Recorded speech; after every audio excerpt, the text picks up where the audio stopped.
gibi bir zamanlar sadece et ürünleriyle, hatta hayvan kesimiyle ilişkilendirilen helal belgelendirme ve helal kavramı bugün itibariyle artık gıdanın dışında ilaç, kozmetik gibi pek çok ürün grubunu içine aldığı gibi pek çok hizmet sektörünü de içine almıştır. Mesela turizm bunlardan bir tanesidir.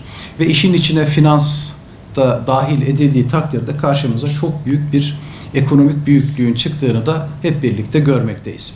Tabii bu helal ekonomisinin büyüklüğünden ne zaman bahsedersek milyar dolarlar, trilyon dolarlar, sanki bu işe sadece ticari kaygılarla, ekonomik kaygılarla yaklaşıyormuşuz gibi bir anlam da ortaya çıkıyor. Bundan rahatsız olduğumu da ifade etmek isterim. Çünkü bu mesele haliyle ticari ve ekonomik yönü güçlü olmakla birlikte bunun dışında bu bizim sorumluluğumuz.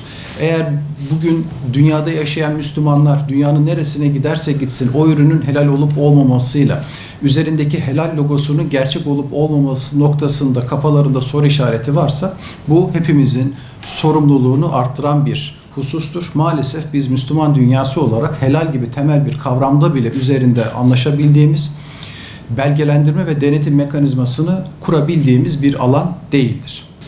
Dünyada yaklaşık 11,8 milyar Müslüman nüfusunun yanı sıra dünya ticaretinin gelişimi ve pazara giren üretici sayısının artmasının yanı sıra helal ürünlerin ve hizmetlerin belgelendirmesi ilişkin bilgi ve talebiyle her geçen gün artmaktadır.